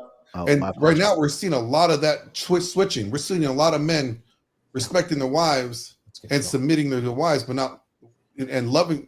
We're seeing it reversed. We're not seeing the roles played out the way it's supposed to. Yeah, and that's the thing, right? Is women love opportunistically. Period. They see a man of status, they put the friggin' spice and smell good on and all that good stuff and get straightened out to get his attention. Period. Uh-oh, somebody's phone's going off. The moral of the story is women love opportunistically, and men are the true romantics. So, so the equal partnership thing is doomed from the beginning. I believe in marriage, but I don't believe in marriage. Jen on the Block last week had a very valid point when she said I can't remember exactly how she said it. She had said something like this. She said that people move on, they grow out of people. Okay, and she does not advocate for marriage, because the simple fact is things change. The problem is a lot of women get into situations with men and they change not for the better. They don't grow. Men create that gap and outgrow their women. Okay, and he wants her to win. He wants her to follow his rise to the top of the heap. But she's too mired and confused with all this other information she's getting from other women, propaganda on TV, consumerism, like Thor, like Wraith was talking about. It's amazing to me that when a woman has a man in her life, all she needs to do is divert to his judgment. If he's not failing her as a man, and it's really simple to find out if he's failing you as a man. Is your life in a shambles? Are your bills getting paid? Or do you have shelter? Do you feel safe around this man? I mean, it's really easy for a woman to discern whether he's failing her or not. Is he fucking you well? Is he taking care of your needs in the bedroom? Is he meeting your emotional needs when you need those met? If all of those boxes are being ticked, it is a woman's burden to continue to keep that gap tight between her and her man. The problem is most men, they come to this side of, the manosphere or red pill theory or whatever they want, and they start to grow. Okay. And the promise is always, yeah, man, if you improve yourself, she's going to start fucking you again, bro. And if you improve yourself and you get that better job and you make more money, that status is going to turn her on. But the thing is most women are so caught with all these lies that they've been fed, that gap gets created. And two things happen. Either he plugs back in and submits to her like we're talking about today, or he outgrows her, he moves on in his mindset, and she gets traded in for something younger, hotter, and tighter. You know what equal partnership is? When a woman asks for an equal partnership, it's a shit test.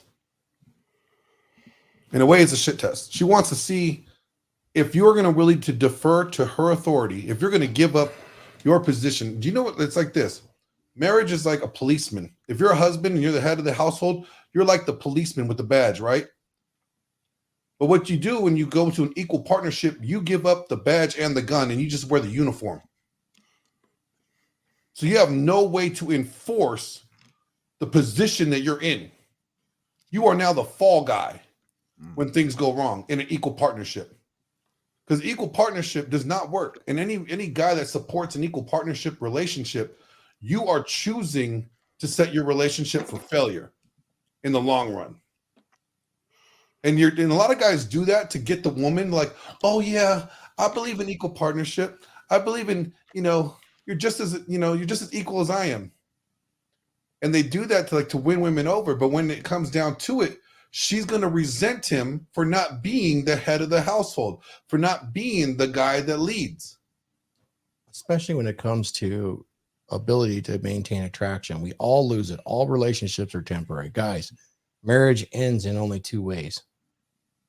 Divorce or death. So all relationships are temporary, but there is a lot of our biology that pushes us into a direction to lose attraction.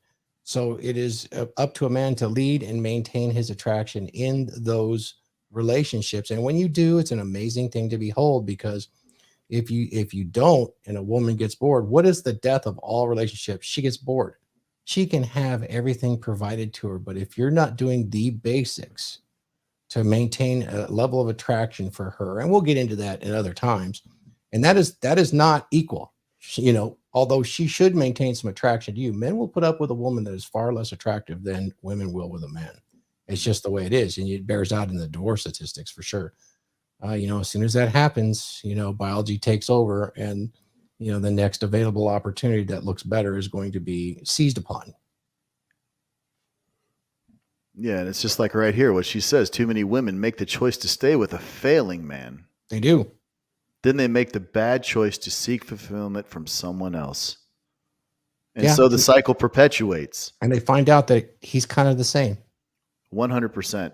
It's amazing to me, though, and I don't want any woman that might potentially watch this podcast to think that I don't love women. Look, I love everything about women. Women are friggin' amazing creatures. You smell good. You feel good. I love spending time with you. I love women. The thing with marriage and it not being an equal partnership is it never was designed that way from the beginning. Glenn laid that out with the biblical stuff at the very beginning of this stream. And society has twisted that in a woman's mind, unfortunately. There is no such thing as equal. As a man, it is my duty to shelter and provide. Thanks, babe. It is my duty to do that. It is your duty to support my mission. Support. You are underneath me. Period. And that's why it works. Now, when people get married, 9 times out of 10, some dude hasn't had any kind of awakening or anything like that, or been around guys like Wraith that can kind of school them and game them, or guys like Thor, older guys, the sage guys, the guys that got the sage wisdom. Okay, and what happens is these men are perpetually watching their beta fathers interact with their mothers, and then they come up and they are in turn what? Beta. It's real simple.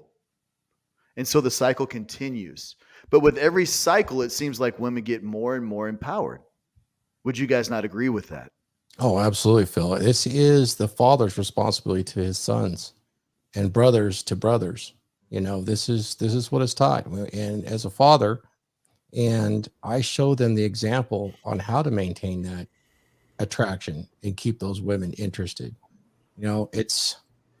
If you go into the details, it's quite unflattering, and yet it is exact reality. It's how it works. So, but it does maintain the relationship in a way in which the woman is quite fulfilled. And when she is fulfilled in the relationship, you could have, Aquaman and Thor, not me, but the Thor in the movie standing right next to her, and she is really not interested, because to her, you outshine them because you're doing your part.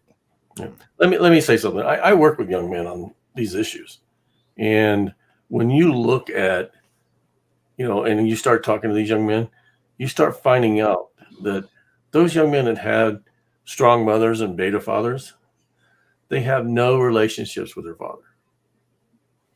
It's almost non-existent. And everything that they've learned about being a man came from their mother. So the first thing I have them do is start having conversations with their father to find out why their father allowed that to happen to them, so that they can start working their way and learning their way out of that behavior. So it's not the fact that you had a beta father. It's the fact that your beta father let your mother teach you how to be a man. Can you go further on that? When a woman takes over the family, okay, and a father doesn't insert himself into, especially for young men, into defining roles, the young man comes out confused at 20, 25, and probably even farther in his life of what a man's responsibilities are.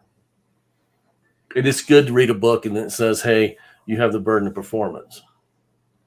But if you've never witnessed that burden of performance, how can you even exhibit it? Okay. So you have to go back to when all that started and start dealing with the issues. And a lot of men may not even be beta, but they just check out. They don't want to stay. They don't want to participate in raising the children because it's always a constant disagreement with the woman. So they check out and just let the woman raise them. Mm-hmm. And I'm finding as I keep working with young men, I'm finding more of that than their father actually being beta. He just checked out of the relationship. He checked out of the relationship with her. He checked out of the relationship with the kids. He's still present in the house, but for all intents and purposes, he's not there. Right. It's why it's important for men to realize, like, what is it goes back to what does it take to be a man? You know? Yeah. You know, great points. I agree with you, Wraith. Good point. I want to show what Mrs. Fox. I'd love. You know what? We might have to do a special and bring some of these girls on because I want to read her comment.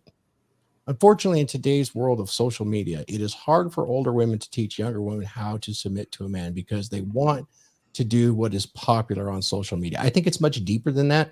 I think when a woman is young, it's interesting because you can see transformations of women over the course of their life. They're very dependent on their cycles, how their hormones are running, you know. And I've watched young women are, in many cases, are way more hard-headed than young men, you know.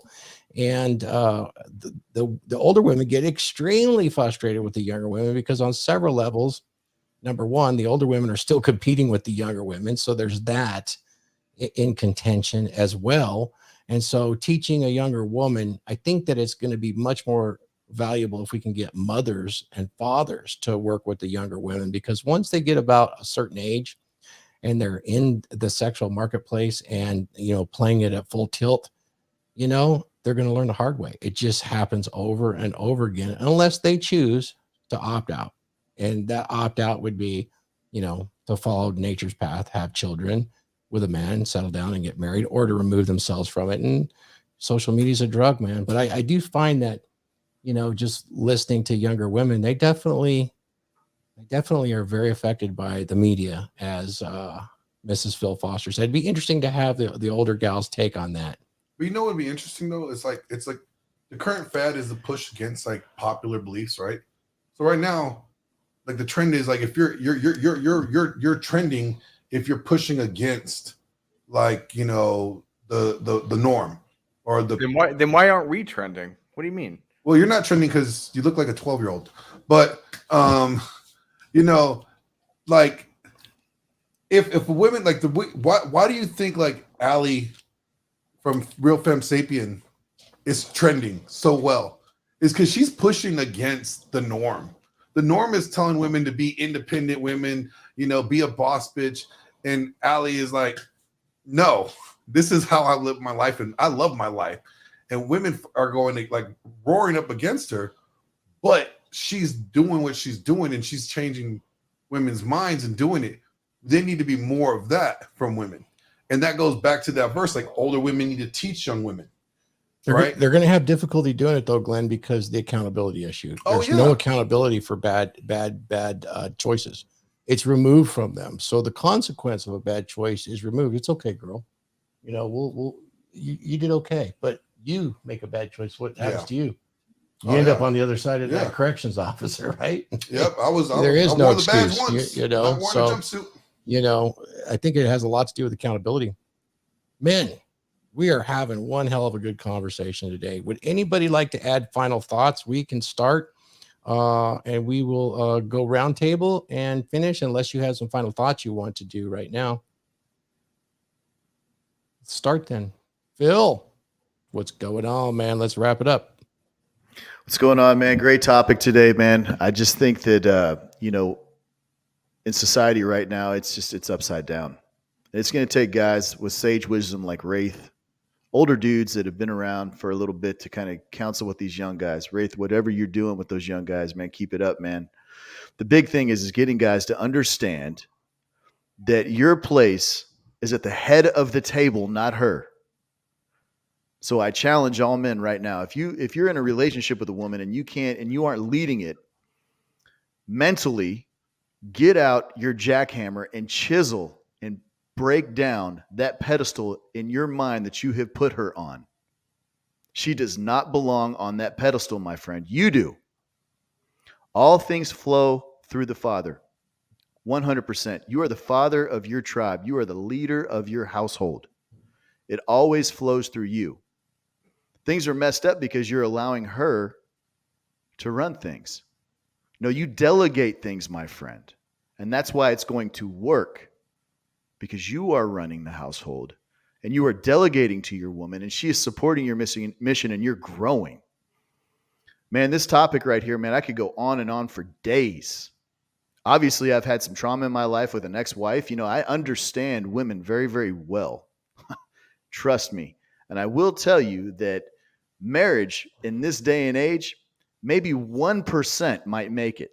Maybe. And that 1% is going to be guys that people like Wraith have gotten a hold of at a young age and straightened out and said, look here, no. Don't do what your father has done. These are the expectations and standards you need to set in your home. And this is why you're going to win if you implement these. Super simple. You can find me at philfosterfitness.com. You can find me at philfoster_ all over social media. You want to talk further about this? I'm on Twitter, Facebook, Instagram. I'm everywhere, man. YouTube.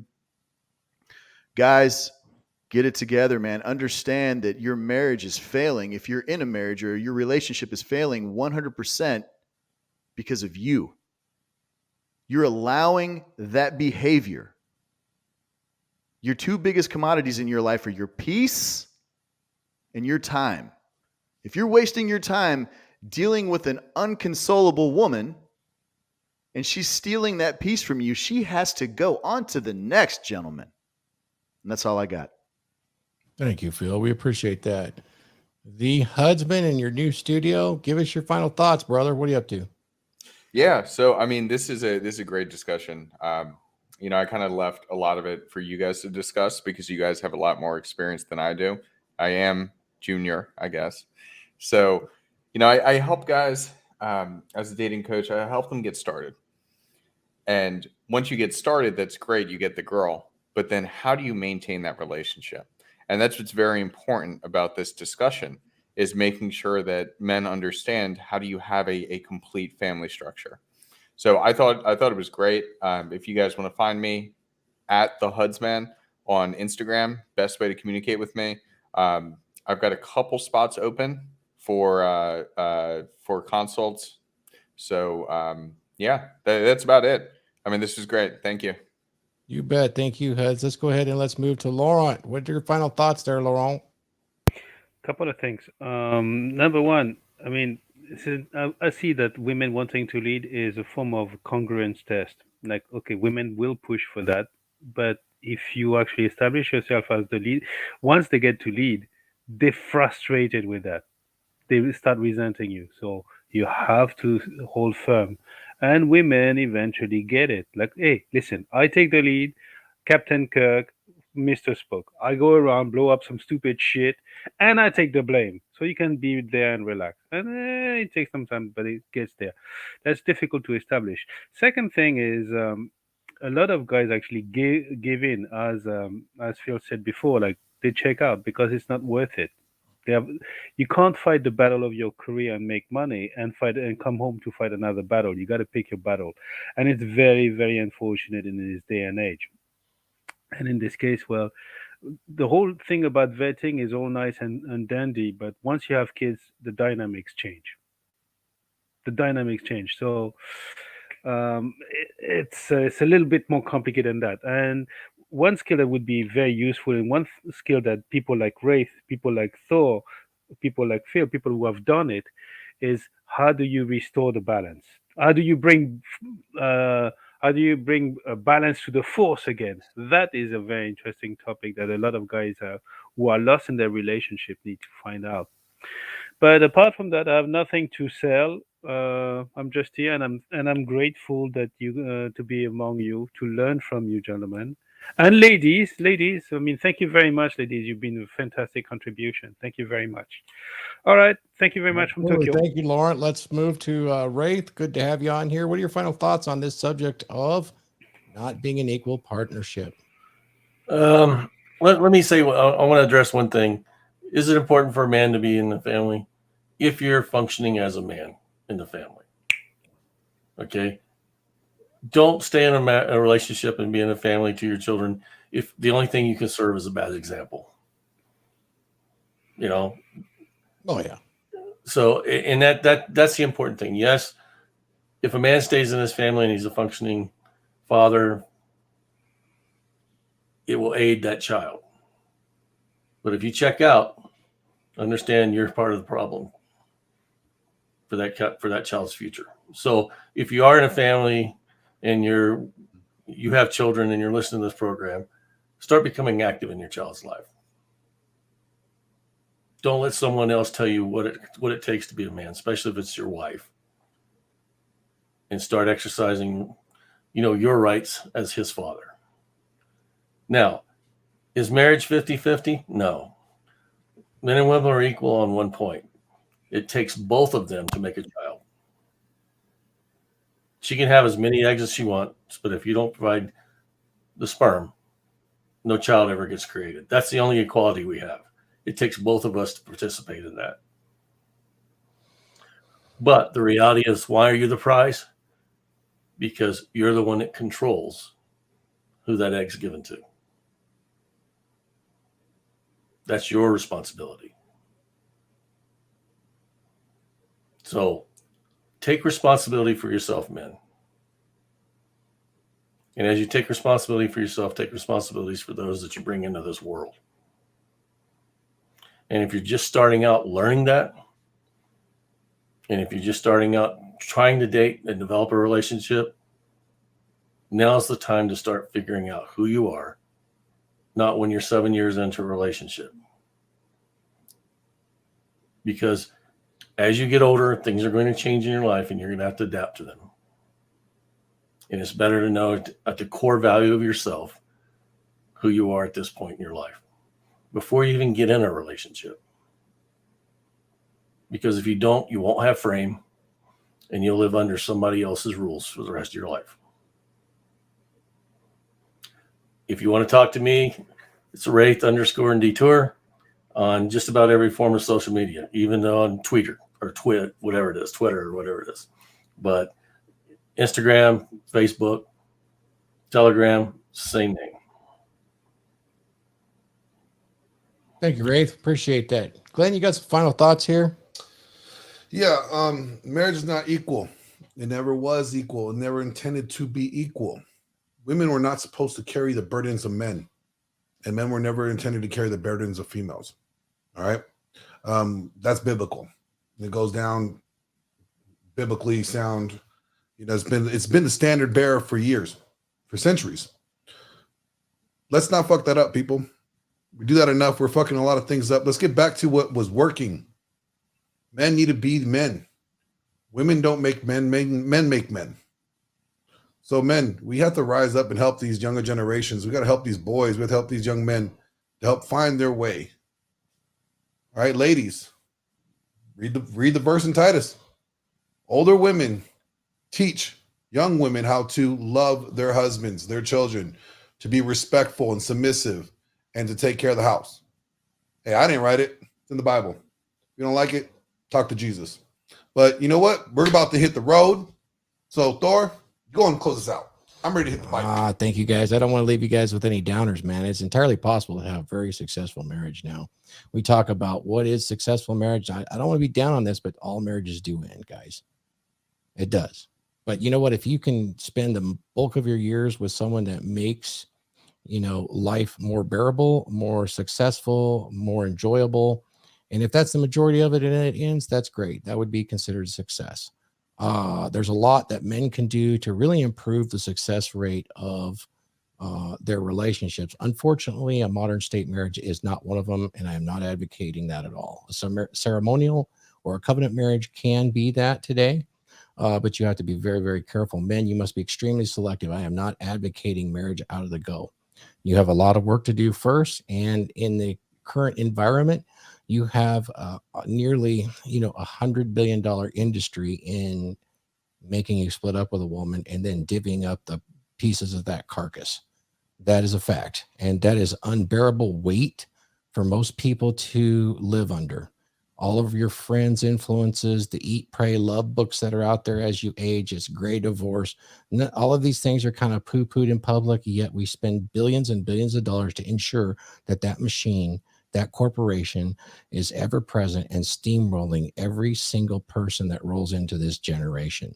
And you can see the evidence of it right now with young men between 18 and 30 that are sexless, and women that see nearly almost all of men as invisible and only the top few percent as potential mates for a long-term relationship. Everything else is very static and transient and just for the mere pleasure of it. And of course, for the extraction of money, as it has been glorified on all of our media so far in consumerism. So if you really want to be able to enjoy a relationship, just imagine yourself on a beach with that person you're so highly attracted and aroused to. It's just you two. It's a beautiful white sand beach.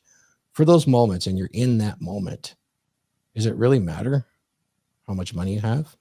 Does it matter what chores are being done at that moment? I mean, you can make that moment last a lifetime if you want. At least to one of you passes on. But it's up to you. And if it really means something to you, you'll stick it out through the hard times. There's plenty of hard times. You get lots of practice. But guess what? You get more good times than you get bad times if you're working towards it. So that's what I'll close this out with. Next time, I'd really like to explore. I'd like to explore some of the actual fundamentals in the upcoming weeks before we hit November. Glenn, I'd like to explore what men can do when they have a failing relationship and a long-term relationship before the split is done. Yeah. Generally, women have checked out. I'm going to bring up the panel for this as we close, just so we can see all their faces.